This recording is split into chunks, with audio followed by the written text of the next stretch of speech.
Reclaiming Catholic Intimacy, formerly Charting Toward Intimacy, covers mature topics. Listener discretion is advised.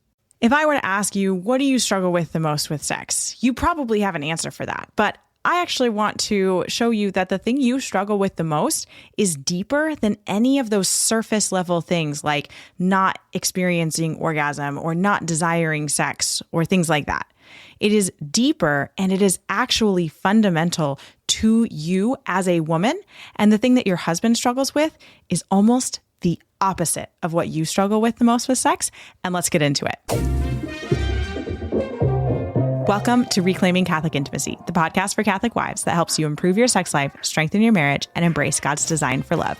My name is Holloway, and today we are talking about the thing that you struggle with the most with sex. The thing that you struggle with the most is that which your body reveals. Let me explain. The male and female body are different, and they are different particularly in the sexual organs of the body. The male body has a penis, the female body has a vagina. That's the biggest difference. Obviously, we could get into a million other differences of men and women, but I'm just talking bodily right here. Those parts of the body reveal a deep truth about being human. The male body reveals the deep truth that as humans, we are made to give ourselves as a gift. The penis gives itself as a gift. The male body, in the act of sex, actually gives part of itself away. So the semen is what I'm talking about here. The female body reveals to us the deep human truth that we are made to receive love. The female body physically receives the male body into herself. Now, at the time of the fall, or at the time before the fall, actually, the body perfectly revealed the person. This is something that John Paul II talks a lot about in the first couple of chapters of Theology of the Body, or the first couple of audiences of Theology of the Body, is that the body fully reveals the self, the person. And that's what Adam says when he says, oh, finally, bone of my bones, flesh of my flesh. Like basically Adam is looking at the body of the woman and saying, wow, a person who is equal to me. Like he sees the body and that body reveals the full person. So before the fall, women, or Eve, perfectly received and her body revealed that reception. Man, Adam, perfectly gave. His body revealed that truth, that ability. When the fall happened, we had this like twist that happened. And suddenly it became easier for women to give and easier for men to receive. One might even say it's more natural. And I wouldn't say it's more natural.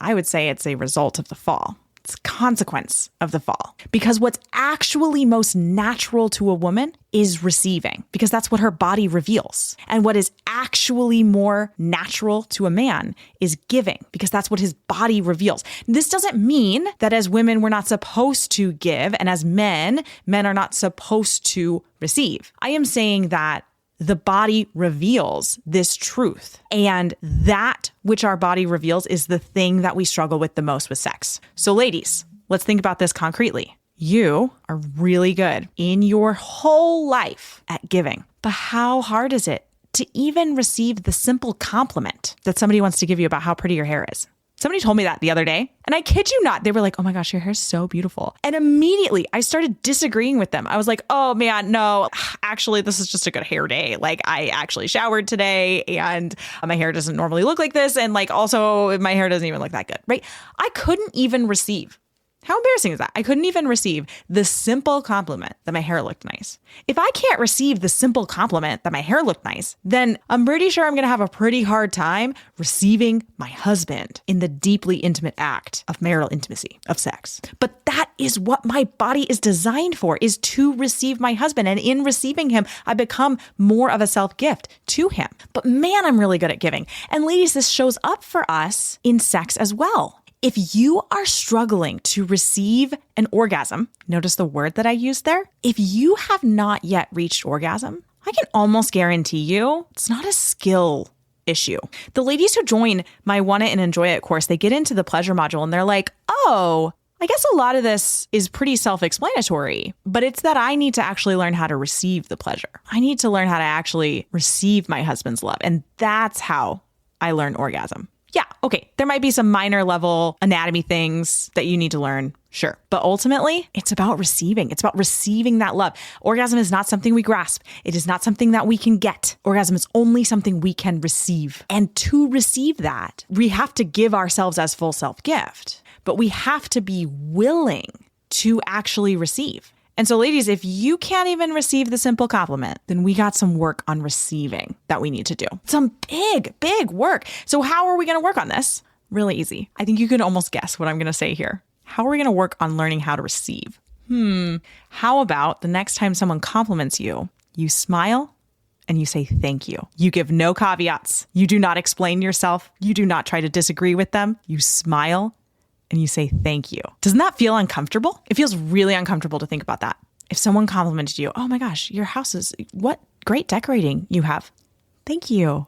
That's it. You're not allowed to say anything else. And we can practice this even better with our husbands, because your husband says things to you all the time that you don't want to receive. He says things like, oh, you're so beautiful. And you're like, I've had 3 babies. How am I beautiful?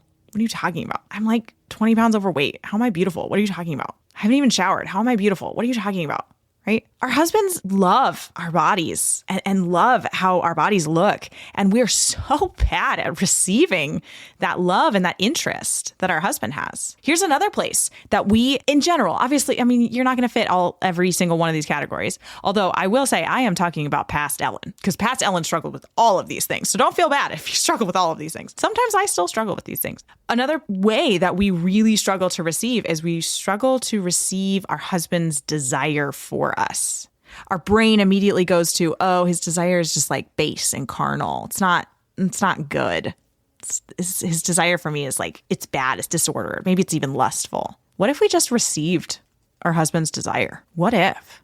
I mean, what if the next time that your husband had that look, or he brushed your shoulder, or gave you a hug from behind, like we just received it? We didn't try to push it away. We didn't try to shy away from it. We didn't try to stop him. We just received his desire for us and his love. Again, that probably feels uncomfortable to even think about that. But that's what I want to challenge you for. I want to challenge you to practice receiving, because this is something that pretty much all women struggle with. I think all women struggle with, this is my argument here, is that all women struggle with receiving because of the fall. Our natural inclinations got twisted up. And so instead of our natural inclination being to receive, we lean on this like giving. And then we have all this cultural hubbub about how like women overgive and we're giving from an empty cup and like all of this stuff. You know why that is? It's because we're not actually relying on the more deeply natural inclination to receive. We're not actually receiving the love that the people in our lives want to give us. We're not receiving the love that our husband wants to give us. We're not receiving the desire that he wants to express to us. We're not receiving the compliments that people want to give us. We're not allowing those things to be received. Like we're like blocking them off. And then we're wondering why we can't orgasm, because we don't know how to receive, because we need to practice receiving.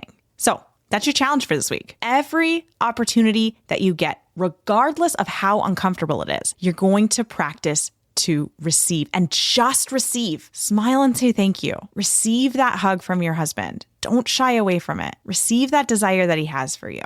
Don't shy away from it. Practice receiving, and it's going to feel really uncomfortable at first. It's going to feel cringy. It is. It really is going to feel cringy. But we need to do this because we need to change the culture around this. We need to encourage women to be willing to receive. And that starts with you. That starts with you being willing to receive all of the love, all of the desire that is coming toward you in the coming week. Praying for you. Thanks so much for listening. If you have ever gotten any value from this podcast, could you do me a favor really quick? Go into the podcast app that you are listening in. And if it gives you an option to rate and review, please rate and review this podcast. It helps us so much in reaching new listeners and spreading the word about this podcast. Thanks so much for listening.